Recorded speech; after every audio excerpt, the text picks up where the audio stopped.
Welcome to Backstreet Gossip, news talk, current events, and political commentary with your host, Uncle Ronnie. And now here's your host, Uncle Ronnie. Where is that rascal, Uncle Ronnie? This is Ron Ludders. It is Ron Ludders, the one, the only. The one and only. And tonight we have a really big show. We have Ray Michaels. Hello, everyone. And we have Leo, and I'm gonna make my big attempt. Let's try it. Let's see. Biasiucci. Hey, bravo. See, you're just missing the hand motion. Biasiucci. That's all you got to do. Hey. That's all you got to do. And he's here with us tonight, and we're going to get into that. I just want to thank everybody for watching, and I want you to pass this video around. I'd like you to listen to it. I want your comments. This young man here is a remarkable young man. We've been talking about it, and he's got something that he has done that needed to be done in all states, but especially in Arizona. And what we want to talk about to open this show is the assault on our Second Amendment rights have upset a lot of us that are Second Amendment people. And this young man, the Arizona State Legislature from District 5, had a great idea about how to protect our rights that are guaranteed to us by the United States Constitution and our Constitution, right. I might add. And Arizona, that's right. Go ahead, tell us how you did this. Well, it's funny. It was actually a couple years in the works. I actually introduced this bill as a freshman when I first came in, and it was just one of those things where I'm a big supporter of Trump, and I love what he did for this country, one of the best presidents we've ever had. But I also knew that a time could come where he would not be in office, and we all saw what the left, far left, the liberals are trying to push, the agenda they were trying to push in this country. And so I just wanted something to protect us just in case. So I brought this bill up, and it was the Second Amendment Firearm Freedom Act is what the name of the bill was. And it's funny, 2 years ago, it didn't even get a hearing. Didn't even get heard in committee.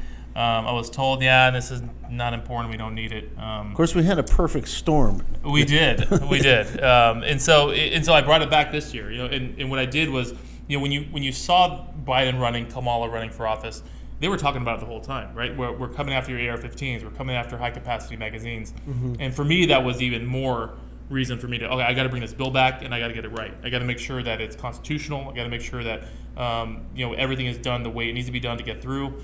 And so what we ended up doing was I actually stole the language from Jerry Brown in California. Because my fear... Who I might add is a Democrat. He was a Democrat. And of course, you're a Republican. Right. But I knew that his bill, when I looked into it, when he did the Sanctuary City bill, his bill was pretty much saying ICE cannot come in if we don't want them to come in. If they're going to come and try to arrest illegals and we have sanctuary cities, they're not allowed. We're not going to spend money. We're not going to spend resources to help them. And so I said, okay. I looked at that bill. It was upheld in the Ninth Circuit. And then the Supreme Court didn't even hear it. They just said, look, this is not our issue. This is up to you guys. I took that language, I stripped it all out, and I put the Second Amendment on there. And we lost audio? No, we're here. We're good? Okay. And so I put my language on that bill, and lo and behold, we got it through, and it was signed by the governor last week. So it is now. That was a brilliant way to look at it. Is just take out something that is illegal, sanctuary city, and put in for something illegals. Right, because something that matters, right? Something like this. And I always tell people, I hate the fact that I even had to do it, right? I hate the fact that we're sitting here and we have to protect our Constitution that protects it's us. Something you would never think. Well, considering that every elected official raises their hand and says, "I swear to defend." And protect this Constitution. That's right. And then they do things that are totally against it. Right. And it makes no sense. But there's no recourse. We need to get something that there is a recourse. You've made an oath. If you break your oath, you pay a consequence. Right. There should be something like that. And I agree with you. And it's and I try to tell people that that don't understand the process of getting a bill across the finish line. It's very, very difficult to do. I mean, you have. The bill's introduced, and then it goes through committees, and then you have to hope it gets a hearing, and then it goes to the floor, and then it's got to pass the floor, and then it goes to the Senate, does the same process, and then the first, second, and third reads. First, second, third reads, and then it has to go to the governor. So you have to literally get committees, and then 31, and then 16, and then 1. So that process is why it's so difficult for a bill, especially if it's something like this, something that you're going to have a struggle against Democrats' party line. It's never easy to do. And we had ideas about, do we have punishments for the feds if they come in? Do we arrest them? Do we fine them? Those ideas all came up. But the moment we started doing that, we had people peeling off. We had people, and so that's the concern, right? Is we want the bill passed. We want something to get through that has some teeth in it. And so this is the bill that made it. This is, I mean, a lot of these other ones. I don't know if we need something for individual bills that if something goes against, but I think the Constitution as a whole, whether it's a state or federal, that if they break their oath to that Constitution, that there should be some penalties. Some kind of penalty. Not necessarily for individual bills. Sure. There's really And Ray, that's I hate to be difficult about our Constitution. In many cases, that's the one thing the founding fathers did not put in many of the articles. Well, they didn't believe that anybody would go against it. Go against you. They thought when that shall not be infringed meant that. Right. Absolutely. That's exactly what it means. Well, where they came from and where they were going or hoping to go to, they said, we will never go back there. We will never be under this bondage that we have been. This is our individual rights and freedoms. So they never even thought that somebody would say, we're gonna. It wasn't really that bad. The death, the mayhem. We're going to take your guns away. Yeah. No problem. And it's funny, that we'll protect you. Leave it up to the federal government. So that was brilliant. Congratulations on that. Thank you. It was a huge win. And how many Democrats did you get actually to come over for that? So in the House, it was party line. So no Democrats came over. Zero. It was straight party line, 31-29. In the Senate, a shocking surprise. We had one Democrat vote yes. Senator Alston from Yuma. I think it was Alston. I believe. And you know what? This is Atondo, important. I apologize. Okay. Lisa Atondo from Yuma. She was a Democrat that voted yes. And you know what? This is so important to remember because when you vote, you're voting for that person to go either way. So if there is not even the flexibility of them protecting your constitutional rights, we come and we just provide information for people. We want you to make up your own mind. But these are things that you want to watch. And there's programs right here on this show, on Hub Radio, that assist in that as well. And the important thing here, and I Leo, to be honest with you, it's one of my biggest pet peeves about people that are in elective office. The term representative means they represent the people. Right. They don't represent their own personal views. Absolutely right. And that's something that is missing a lot at the legislature, unfortunately. And, and it's funny, when this bill came through, I had the pushback from the Dems were, you can't tell the federal government what to do. They have. Oh, really? Right. So this was Athena Solomon in committee. How dare you tell the feds what to do? They have the final say. And I said, and I looked at her and I said, really? She goes, yeah, you can't do, this bill is unconstitutional. I said, how does that marijuana thing come along? And she's like, what are you talking about? Like, marijuana. That was legalized by the states, first of all. Are you okay with that? Well, marijuana never killed anybody, and guns do. I'm like, okay. Okay. And they said, okay, well, let me ask you something else. I said, have you ever heard of the 10th Amendment?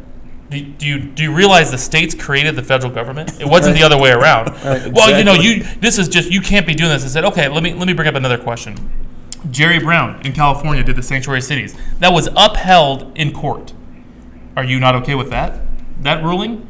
And then it just turns into, attacks and, I don't care about people's lives. People seem to forget that it's the United States of America, not the United Federal Government of America. Right. Absolutely right. They exist because we, as you said, we allow them to exist. It's consent of the governed. Absolutely right. And like I said, this is why our founders were so brilliant in the 10th Amendment, and they knew that, hey, we need to make sure the states have their protection, and that's why that's there. And that's something that I made sure I utilized. And the overwhelming support for this bill from top to bottom. I had states calling me, different representatives in different states, saying, we love what you're doing in Arizona. What do we do? Can you send us the bill? And I said, take the bill, take the language, copy it for your state. Because what needs to happen is more states need to push back against this overreach. What Biden and Kamala are doing, or in my opinion, are destroying this country. They want this country to turn into a socialist wasteland. And they're sure doing it. They're sure doing it, as they say executive, in the hospitals. Executive stat. fiat. Yeah. They're doing it stat. Yeah, and and very it's quickly. and it's unfortunate that we have to do this, but I've given an oath to this Constitution, to the state, and I will do what I can to protect the state. I mean, I can't do much at the federal level, but I will do everything at the state level to make sure that they don't destroy And that's us. been one of Ray and I have discussed this with many people. We've had a lot of legislators here, and also political leaders within the. We've even had, believe it or not, folks, we have had Democrats on this show. Yeah. Yes, we have. That's all right. And that some that we agree with. Yes, it's something Yes. that we agree with. They agreed with us. But the really important thing gets back to this whole concept of who is we, who are, whichever, we the people. Right. And that's what our documents say. It doesn't say we the government. No. Right. It says we the people. And the Declaration of Independence is even very strict and succinct about when governments no longer understand that they serve the people, that you may consider changing government. Right.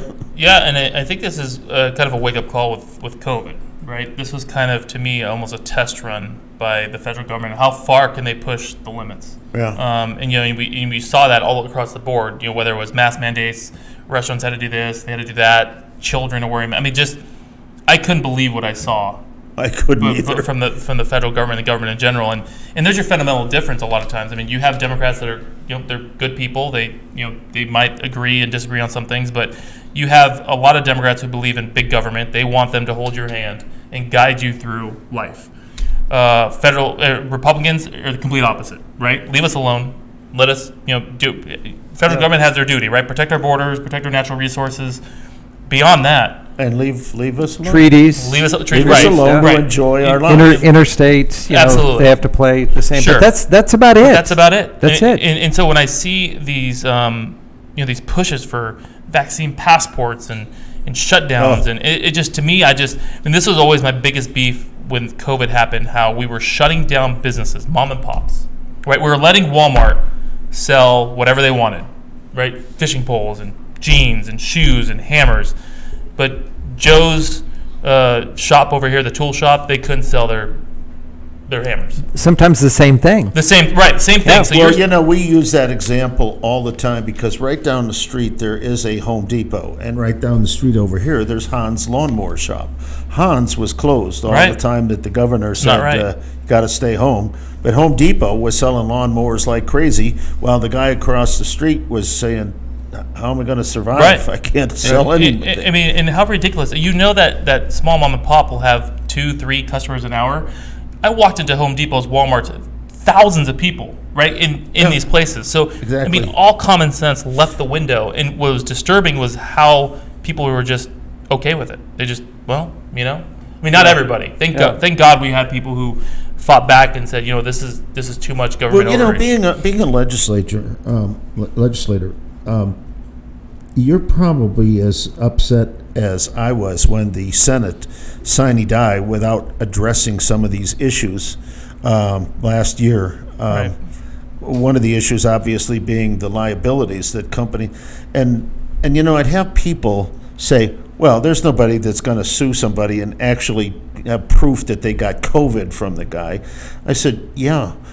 That's not the point. No. The simple fact that the guy's being sued at a time when he's not making any money, he's got to spend everything to defend himself. Exactly correct. And this is the real sad thing is, these people all go out of business if somebody's, I got it at your restaurant or something. Yeah. And you got to defend it. It reminded me during the Spanish flu in the early 20s, they tried to do mask mandates, and the people stood up and said, no, Right. we're not going to do this. Right. But for some reason now, there's that perfect storm where people they're buying the fear, and they walk around thinking, well, the government knows best. No, as far as I'm concerned, I know best what's right for me. Well, Ray, I've given that a lot of thought, and here's one of the things I think that's happened back in the Spanish flu, and when that took place during World War I, essentially. There wasn't 24 hours worth of media. Correct. But the death rate was horrific. What was it, 30% or something? Oh, it was outrageous. And that started in the trenches in World War I. men walking around in slop. We got trench foot and the latrines backed up, Right. and Right. people got very, Yeah, very the ill. sanitary conditions were not. And the thing that was even worse about the whole thing is the fact that when you got out of those conditions and they put the ill people, what they would have called sanitariums at one time, they put them out in these areas away from people. They didn't quarantine the well people, they quarantined the sick Correct. people. Right. And they were out of doors for the most part in the country, and they got better. Yeah. Yeah, and I mean, I had friends that were in a lot of these retirement homes, these long-term care facilities, and the stories they were telling me were devastating, right? Especially you have, Cuomo in New York. Right, exactly. But here's the issue: you have these individuals who are already, they're sick, they're in a home somewhere, whether it's for long-term care, they come out of an emergency or a surgery or something. You're now telling these people who are older, usually, you can't leave your room. You can't talk to your family. You can't see your family. You can't come out and eat dinner in the That's just dining elder hall. abuse. Yeah, I mean, Yeah. what do you think is going to happen to these individuals? They're going to die off. I mean, Of course. you've completely took everything out of their life that they had looking forward to, their family, their friends, their people. I mean, interaction. I mean, to me, it was. I mean, how do you even allow that to happen? But it did. I mean, like I said, Como responsible for all those deaths. And But yet doing it what he doesn't did. look like he's going to pay any price for this. I'm It's amazed. the frustration that. Yeah. I mean, I just can't believe that the man has such pride in his inabilities that he would say no. Of course, I'm thinking that there's a big jail term in store for him if he had resigned. Oh, I'm They'd sure. have gone after him. I'm sure. And they probably still will after this, because there were Well, like, what, 17,000 It was, elderly adults died in New York because of just malpractice? Now, I'm going to change the subject just a little bit. So, as a legislator, how, you said you really can't do anything on a federal level. I'm going to bring up something that I talk about all the time here on this show, which is the 17th Amendment, Sure. where the senators were no longer selected by the state legislature, and they are now elected by the people. So, everything that we look at, all these things that are happening, all these things that are pushed through, all the polarity that is happening on a federal level, we could basically do something. I mean, as a legislator, how would you like to have say in who is representing the state at that Senate level? Would you prefer to have somebody that you can say, this is what our state wants you to do, and if you don't do it, we remove you and replace you with somebody else? Yeah, I mean, that one's tough. I mean, I understand what you're saying in that aspect, right? I mean, but at the same time, I know that the people would be in an uproar, in my opinion, if that happened. If you said, we're taking that away from you. And it's interesting, right? Because I sit there and I see like the Nancy Pelosi's of the world, the Maxine Waters. I'm like, how do they get reelected? I mean, how do people still vote yes for these people? It's money. I mean, 100%, right? I mean, that money talks and money goes a long way, but you just think of like all the things that they've done, all the bad things they've done, and they still every time they just get right back in. And so the part of me that's just thinking to myself, this is crazy. I want to be able to decide who gets in there. But I guess my question is, would you like to have a voice on a federal level, and is that an opportunity to have that voice? I think if there's a way to have a kind of a mix between the voters and us, I do. I think that would be great, because the voters have voted us in, right, locally. So I think if there's some way to make that happen, I mean, it's not a bad idea. See, what we're talking about here is that this country was a strong republic. Yep. And I'm talking about republic, meaning we never did vote directly for certain offices. People are still astonished when I say, who did you vote for? And I say, well, I voted for Trump or I voted for Biden. No, you didn't. Right. I've never voted for president. I've always voted for electors, but I've never voted for president. Right. And that would have been the same issue. We would have voted for you, and you would have voted for the Senate. Right. As a representative of the people. And I think it would have been a fairer process, to be honest with you, because, to be honest with you, I don't have a lot of faith in the public in general with their knowledge. You're very knowledgeable. Ray and I are very knowledgeable. And Randy Pullen just walked in, and Jose's back there, and we're all knowledgeable. So we can vote with knowledge. But knowledge is The- power, and yeah. if you don't have it, you're putting the wrong people in power. Well, You talk to a lot of voters and they say, "Oh, he seems nice. Oh, he's a good-looking guy. Oh, she speaks very well." But Right. they don't know how anybody votes. Yeah. No, They and don't know if they stand for their principles, And- for their Is a values. socialist or a communist. right, Yeah. and I see that at the legislature, right? When I see people arguing bills on the floor and they have no idea what they're talking about, right? They have no idea. They don't read the bill. They don't research the bill or the language. And so I ask myself, how on earth did they get here? Like, how are they are explaining something about a bill that's not even in the bill? Like, this has nothing to do with the language in this bill. It is I've just seen some of that. yeah. I'm sure if you and you're just like, well, how on earth are they elected? But so I Are they understand called the pressure. out? Are Oh, they yeah. called out? Yeah, they are. I mean, we need to do it more as a Republican Party because they always, anything that we vote against. If we vote against, I think the last one was a bill to had to do with I think childcare. Right, we were matching the government funding for the child care amount, however millions or billions that they gave us, and we were attacked because we weren't bumping it up, like doubling the price. And so, of course, I said, "Oh, we hate kids, and we don't care about the health of the family, and we hate everybody." And it's just, it's incredible. You surely like dirty water. Of course, right? No, and what's sad is their messaging is really good on the other side. I mean, they know how to turn things around. And we just do not do that a good job of that at the Republican Party. I don't know why, but they're well organized. And they don't eat their own. They don't attack each other. This is another problem of our party is we have a lot of egos in the Republican Party, like a lot of strong-minded people, which is a great thing when we come to power. When we come to people being in leadership positions, they're great people. But a lot of times we fight each other. We push and we battle, and they just sit back and laugh, right? They just sit there and It's just almost like they lose sight of the focus, Right. the main point of Right. what they're trying to do. Right. They're not looking at the ball. They're looking at the game. right.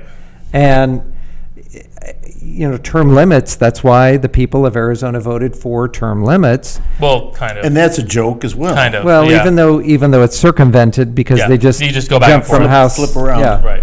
So And yeah, yet it's the person you interesting. ran against is a prime example.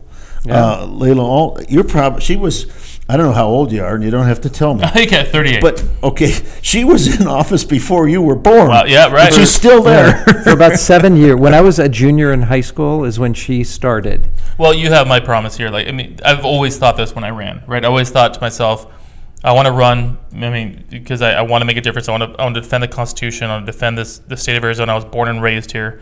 But I also knew I'm not always going to be here in this position, right? I want somebody better than me to come up behind me. I want to train my replacement because it shouldn't be people that are here 20, 30, 40 years. I mean, that's not how it should be. People are making careers out of this, and I don't understand. You see it at in Congress. People are there. I mean, look at Pelosi and all these people that are there for years, and it's to me, I don't like it, and I think you need to have a turnover. I had the freshmen that came in this year. You have Representative Wynn, Representative Hoffman, Representative Parker, Steve Kaiser. Chaplick, Kaiser.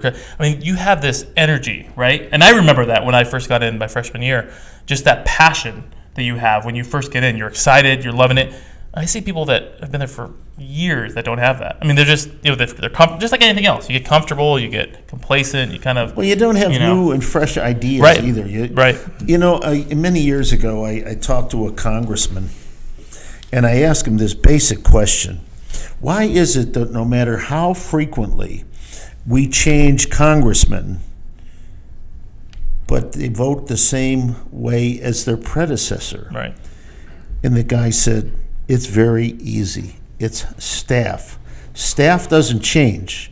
And 10 years ago, if staff looked at a bill and said, that's a bad bill, and you get in here now 10 years later and you say, I like that, and they say, no, they tried it and it didn't work. You're 100% Okay. correct, and I'll tell you a story. When I went to DC, it was my second year in, and I talked to a lot of people. This is when Trump was in office, and I talked to people in the administration. I just said, I think every week you saw somebody getting fired, right? Somebody getting fired from the Trump administration or leaving, and I didn't understand because I'm new to this politic world and environment.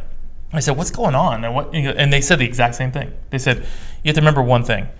Presidents come and go. Vice presidents come and go. The staff, the lobbyists, they're always here. They're always the same. I mean, you have people in different administrations, whether it's the Treasury or whatever. All these staff members, they're all the same people. Always. They'll never change. So it's hard to find somebody you trust. And I know that was a problem with President Trump. It was hard to find people around him that he could trust, that he could depend on, because they were all leaking information and all this stuff. The stuff that got leaked still blows my mind today. Oh, it's just, how does that happen? But when I learned that aspect of, look, these people all around, they're always the same people through administrations and administrations. Ray, I think that morning we had breakfast with the Speaker Bauer. I think that's what we were looking at, as a guy that has been there. And, this is his second stint of duty. He was there, then he took some time off, and he came back. And Ray and I were discussing some issues with him, along with a few other people that were at the breakfast. And it almost seemed like, no, that won't work. No. Well, throwing these things he's out. Been there a long time, right? Yeah, he knows the game. He knows how things how they work. He knows what's going to get through and what's not going to get. Because it's the same people that when he was there in the beginning are still around when he's there now. So I mean, he well, the JLBC, those probably the same, right? Yeah, right. They've probably been there 30 years. I will say though, some of those guys are smarter than I am. Writing the bills and so forth, smokes. putting the legal language on the bills. I know, and it's it is tough. I mean, I have some pushback when I have bills and from staff saying this, but you have to learn how to utilize. It's kind of like a lobbyist, right? You always have this bad image for a lobbyist. People are saying, oh, they're bad, they're corrupt and whatnot, but you have to learn to utilize them in a way without being corrupted, right? Without being influenced to a point where you're not even doing what you feel this bill was going to do in the first place. And that's a part you have to really know how to maneuver, because you have people down there that will get sucked in by the lobbyists, and their whole bill will change, like everything in the language. But you have to stick to your guns. You have to believe in yourself, and you lean on them, but you have to still be your core beliefs can never change. Right, deep down, they should never go away. It happened with one of my bills, with the sex trafficking bill that got signed.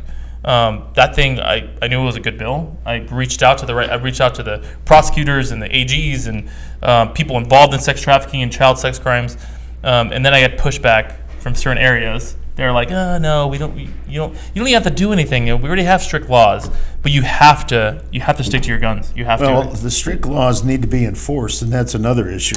Well, all by itself. Well, and this is why I changed the laws. That bill 2889, no more early release. I mean, I was looking at these crimes for child pornography production, things that were child sex crimes, child sex trafficking.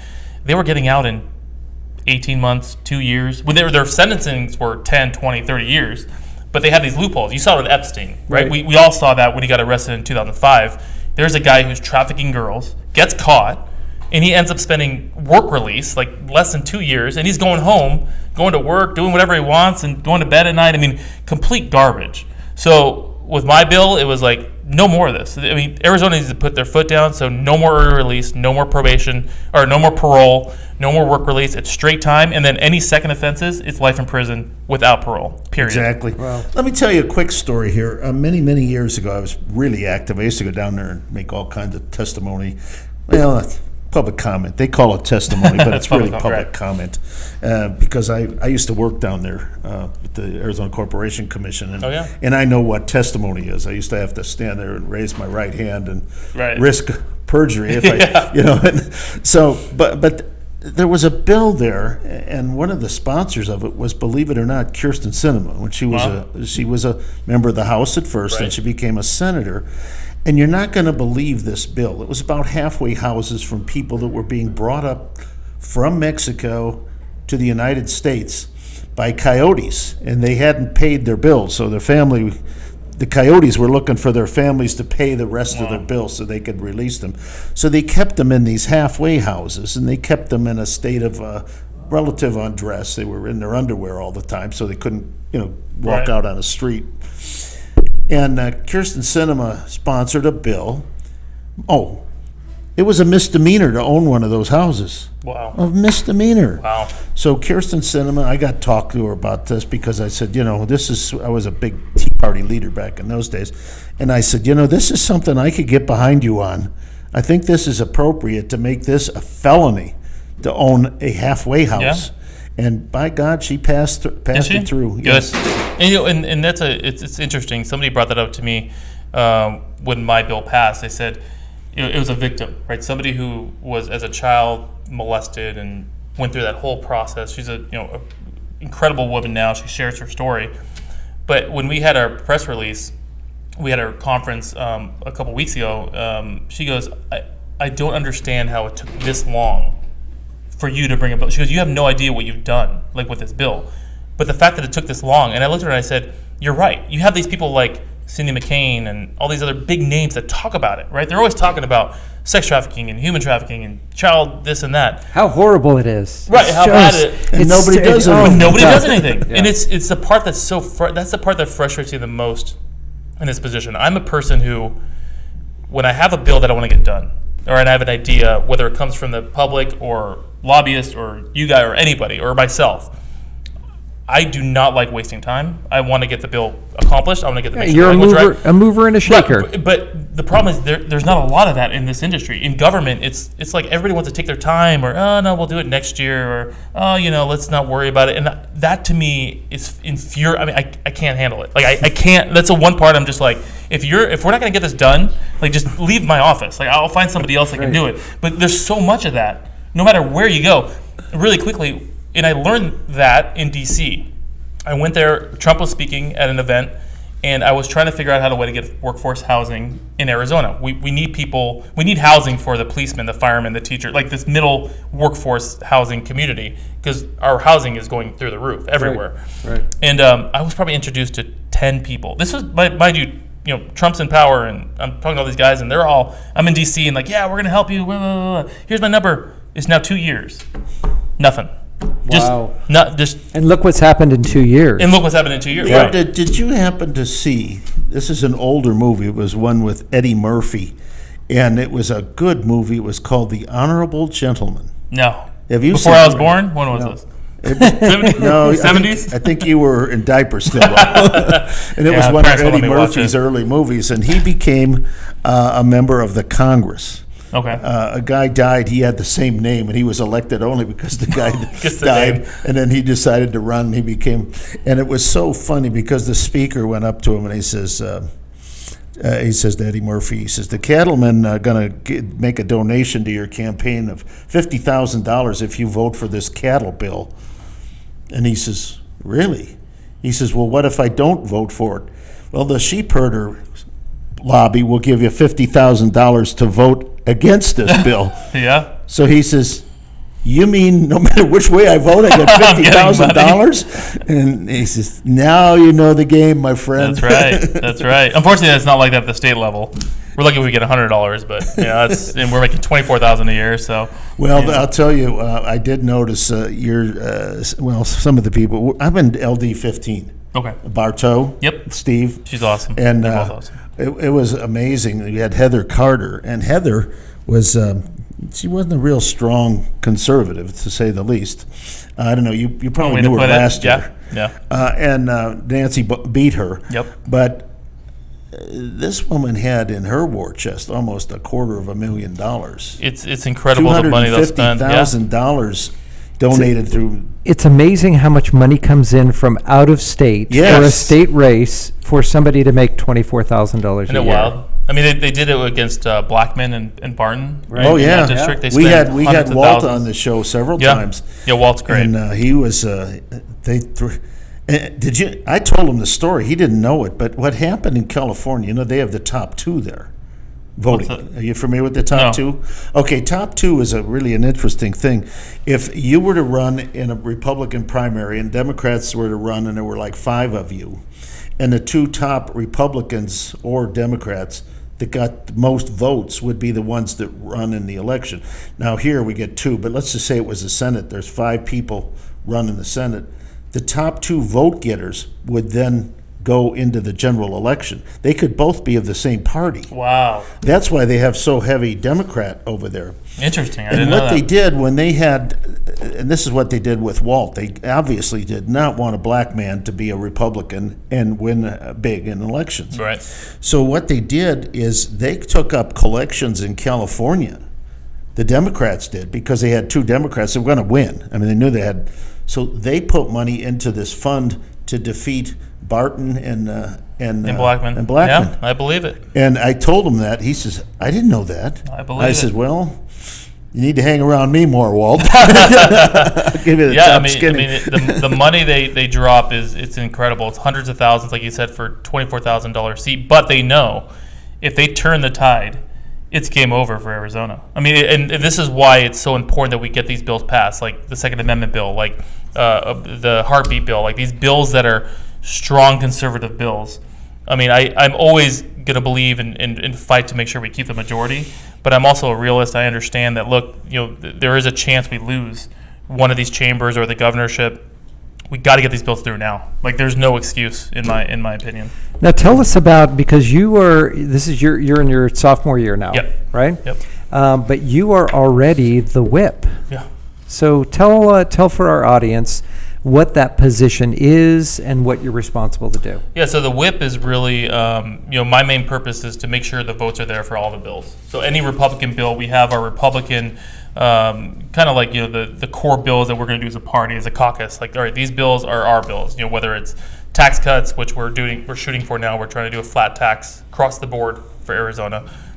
We want to do things like the Protect Our Second Amendment. Like, so you have those bills, and I have to make sure my job is election integrity. Election integrity is a huge aspect that we're doing this year.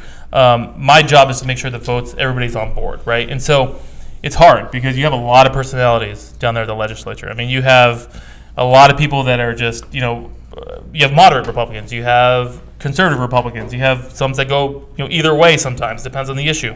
So it's difficult because whenever it's a party line vote, you really got to make sure the votes are there. Right. And so I literally have to go around on the floor. So you actually have a whip, and you just whip people into shape. People. I have no whip. I borrowed Borelli's for the first week. That didn't go over very well. So, but yeah, it really is like you're whipping votes. That's what you do. And now, are you elected? Are you elected to this position? Yep. How do you get that? So what happens is the day after the election, we all come down to the Capitol. Whoever wins the majority, thankfully it was us.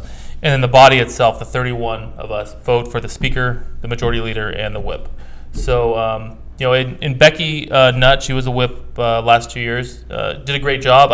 I'm a firm believer, and I said this in my speech. I said, I'm doing this one term. This 2 years, I'm out. I want somebody, like I said before, I want somebody behind me to take this lead. It's all about making people better, right? Grooming your replacements and making sure we have a solid group of Republicans. And I made that promise when I ran. I said, look, I need to groom somebody to take this spot because we all need to grow. We all need to move up the ladder within this party, within our caucus here to become better. And that's exactly, I feel that's probably why I won. And it's very admirable for you to do that and for you to stand on that foundation as well. Because a lot of people say, I think I'm just going to be in for a little while, and then they stay in year after year after year. And people lose elections for that, by the way. But what happens is the longer you stay in, the more detached you are with the people. Yes, correct. And, when you brought up Speaker Pelosi, she is so far detached, she has absolutely no idea who she represents, how they feel. Right. There's no way to get into contact with her. It's so far removed, and that was not the original concept. It was the day-to-day operations affects you personally, so that you're making the right decision. We have a couple things here that we want to discuss real quick. But Leo went to the border Friday. Oh, and he's got some photographs. I'd like to get to that in just a minute, but I have a little announcement that I want to make beforehand. One of our sponsors, and that is Santa King. Jana King. Jana King, not Santa King. They do both. Yeah, that's in December. In December, they kind of, And Christmas in July. Her husband, Ron, another great name, Ron. Great guy. And they're doing something that's really interesting.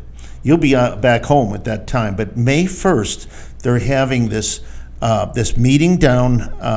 It's Americana, and it's political buttonry and all types of Americana, from the spinning wheels and so forth, and it's free. And they're putting this on, and we're going to have our Teddy Roosevelt, Teddy and the Rough Riders, going to be there, and it'll be May 1st from 10 to 2 p.m. and it's at the Mountain View Lutheran Church. The Family Life Center Gym at 11025 48th Street in Phoenix. We're going to have some more on that later, but I just want to get you all fired up on this. I've seen some of these buttons. They go back all the way to Well, you know, what Teddy happens Roosevelt is, you know, every time there's an election, you get these buttons, you know, I vote for this, or different slogans or anything. We don't realize that they become collector items. And so a lot of them are thrown away, but some that are collected, and he goes back pretty far. Oh, yes, he goes on back some to of his. Woodrow Wilson, Teddy Roosevelt, and I've seen some in photographs that go way back when they even had cloth ribbons and that. Oh, wow. You know? Yeah. And so I'm going to really be excited. So this And is an you're gonna- opportunity to you see. should be there too. We I probably think I gotta do will. a little street talk. Yeah, I think we should Oh, be. there you go. So you get a On little bit of location. Americana, and you know that what we're doing today is nothing new. People fighting back and forth during election time is nothing new. Right. Right. All of the things that we see have happened so many times in the past, but you get a chance to see and possibly even touch Americana. See, you know, because it's always good to look back at your roots to see That's incredible. where we come And from. a lot of those buttons, you were still a baby, but I remember the Richard Nixon, Kennedy buttons. Yeah. And I Humphrey. remember one that, I mean, almost everybody knows, at least they haven't seen them. I like Ike. Oh, I yeah. like Ike. Eisenhower. Goldwater had some I pretty had a good ones Goldwater too. one. Yeah. I was giving So one. tell us, you went to the border, and what did you see? I mean, there's only a few times when I get extremely angry, and this was one of them. This is one of those where, before I went, I wanted to test the waters. So I sent out a tweet, just a regular tweet that just said, because we saw what was happening at the border, and we all, it was kind of being touched on the news from here in some areas, and I sent a tweet out, and I just said, to my Arizona voters, would you support the National Guard being deployed and military action against these cartel and smugglers at our border? And I mean, overwhelming response, right? So, because I wanted to ask the voters themselves. Positive response. Positive response, Yeah, yes, okay. absolutely. I mean, it was, I think within 24 hours, it was already 10, 11,000 likes, and just, it went, people were viral. Well, we shouldn't say viral. Not viral. COVID Not viral. COVID viral, Yeah. yeah. And so then I knew, okay, so I know what the thoughts are amongst our voters. Like, this is how they feel. So then I went down there. And Sheriff Daniels was incredible. We gave him a call about a week before. It was Cochise Now, County. where- Cochise County. Yeah, excuse so me. you were down Yuma way or Sierra Vista? So Okay. Cochise County Sheriff, which is Sheriff Daniels, we called him about a week before. He said, hey, there's a few of us want to come down as myself, Representative Blackman, Representative Fincham, Representative Becky Nutt, and Representative Griffin. Griffin and Nutt, that's their district. territory, district. So I wanted to give them a heads up. Hey, we're coming. Would love you guys to be there.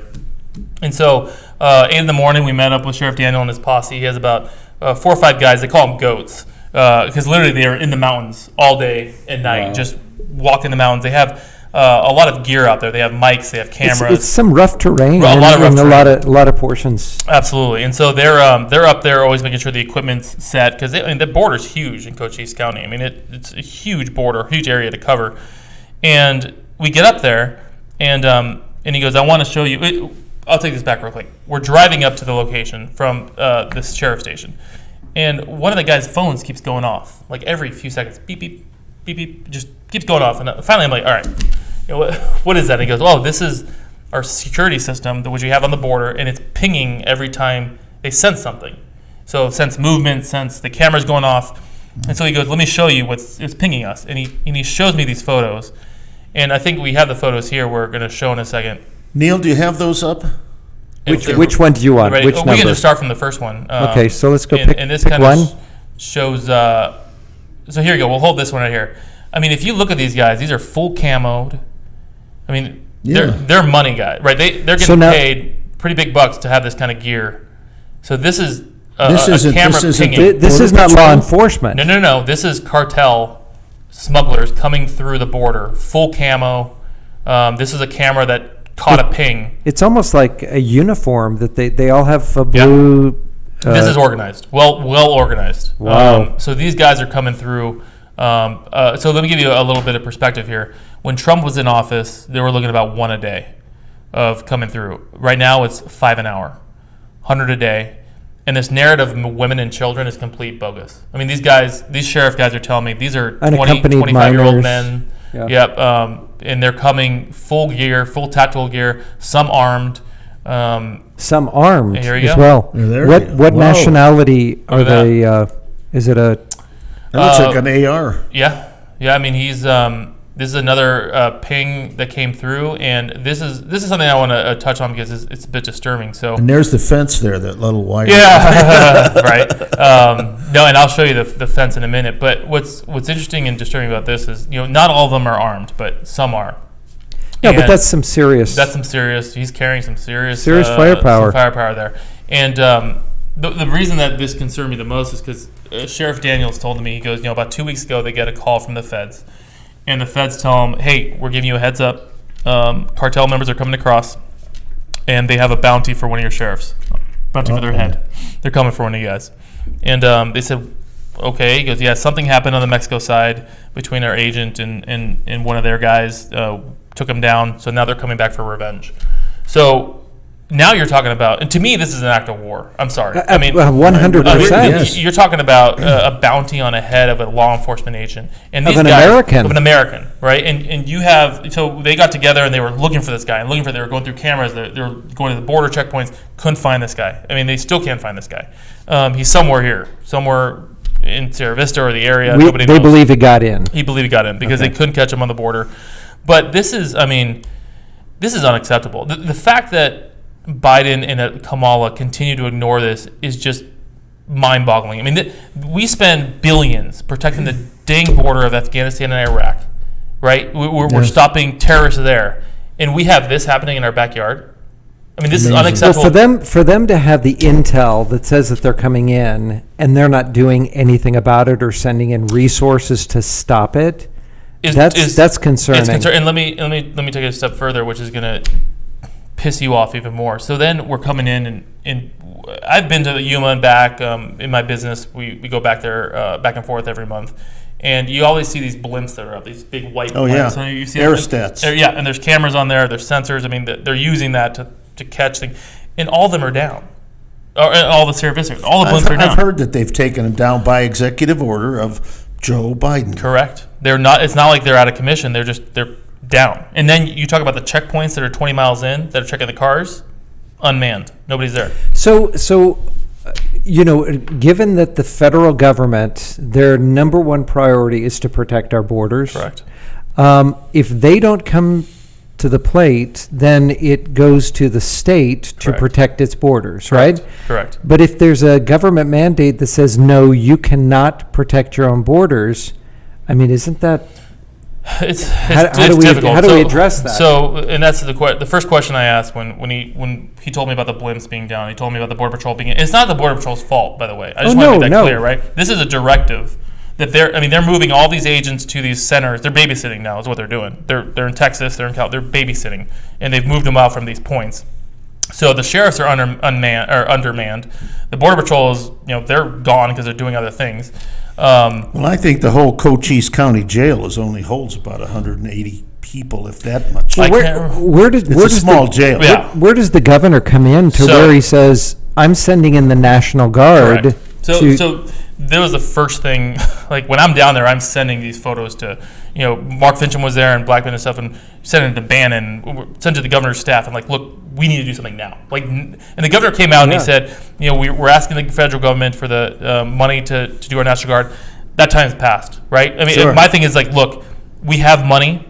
We have $1 billion in our rainy day fund. It's pouring at the border. It's a rainy day. Get the National Guard on that border now. Because these sheriff guys, they have 3-4 guys covering that whole area. He told me, he goes, we need 20 more guys now, just to help us. He goes, 3,000 a month are coming through. We can maybe catch 30%. And that's what we know. We don't even know the other people that are getting through. We have no idea. We know 3,000 are coming.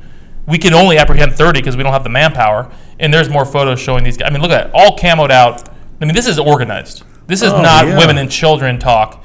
I mean, this is happening every day. And these they're mules. They're hauling drugs. They don't. I mean, some are. Some guys aren't. I mean, these guys have full backpacks. I mean, it seems for a person with average common sense, this seems like an invasion. 100%. And if it is an invasion, then somebody has to come to the plate. And if the federal government is not, or if they're mandating it, it seems the time that we say, hey, we don't care what you think. It's 100%. our state. We have to protect our people. Send them out. And let me show you, if we go to camera number 7, and this is, pick number 7, if we jump to that one. I'll come back to that one in a minute.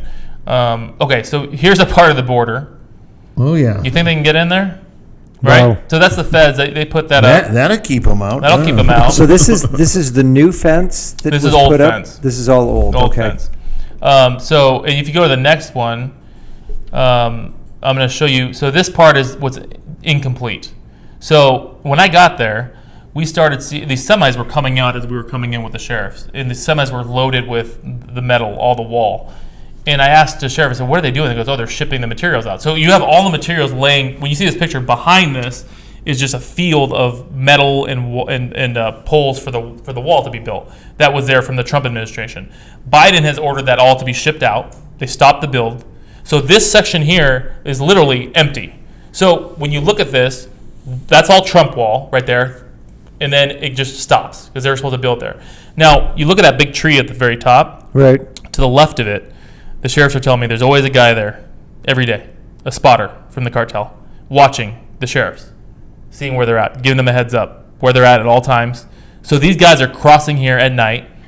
And the reason they're crossing here at night is because the next picture, which I'm going to show up right here. So that road is what the sheriffs would use to get to that section to monitor it, to make sure they had guys up there. Right. And they would take their Jeeps or ATVs. They come up the other day, and there's this big chain bar across. So they give a call. This is Parks land area and federal land. I say, hey, what are you guys doing? Well, from the top down, we told you guys aren't allowed on our land anymore.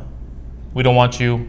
Wait, you mean law enforcement is not allowed on federal land? Correct. They were literally told, we do not want your sheriffs coming on this road anymore. This is why this bar is here with a locked gate. Do not come on here anymore. So, All right, so when do we get to the point where we say, we don't care what you do anymore, people are dying? 100%. It needs to happen now. It needs, I mean, I'm telling you right now, I mean, I've been messaging. This is why I told Sheriff Daniels, I said, I want these photos. Give me these photos. I want to people need to know the truth of what's going on at the border. Excuse me. Yeah. Viewers, this ought to piss you off. Yeah. And I want you to call the governor's office tomorrow morning, first thing, and call more than once. Do we have that number available? I don't have it. I didn't know Neil, we were going to do this. Neil, do you have that number available? Somebody Let's get see the if governor. maybe at a break we can Roseanne, get can that. you get the governor's we can get that office? governor's office number because you need to let them know right away. This is because ridiculous. these people coming in full camoed with weapons. We are being invaded militarily. 100%. And show really quickly picture number 3. You'll see, look at that. What do you think he's carrying? Now Books? that's a mule there. You think that's He's carrying water? drugs. It might be a That's drugs. parachute. Could be a parachute. Yeah. Yeah. No, that's, I mean, it's ridiculous. So where are That these? is drugs. They carry them in burlap bags. The men that they are apprehending, what nationality are they? Are they all Central Americans? Are they coming in from Mexico? Are you getting from the Middle East? All over. They're all over. So you Everywhere. have all over the place. I mean, you have people I know for a fact are coming from Russia, China. I think it's something like 140 countries alone from different countries that they've been finding coming through here. A lot claim asylum. These guys are not. I mean, these guys are just full-on drug runners. You can bet your bottom dollar that if they're organized coming in, when they're here, they will be organized as well. Of course. Absolutely right. And so, we're going to other states through total organization. We're driving them there, Yeah. right? Aren't we providing transportation for them to Right. get to another place? We're going to have to take a break here. Yeah. And we'll come back and I can talk about this one when we get back. This is we're these photos, Leo. These photos are Unbelievable, amazing, and I don't think the average person. Very disturbing. Watching the show, you got to take a look at these. We'll play these again, hopefully, but And we're gonna take a break. It's now. mind-boggling. Neil, if you got that, and when we come back, we're gonna have another guest join us. Sounds and good. that is Nathan Duell of the Heritage Action Group. So we're looking forward to that, and we'll continue this discussion. And he'll have a few things to say about voter integrity issues. And I know you will and this too. is so eye-opening. Thank you so much. We'll see you. Don't go Anytime. away. See you on the other side.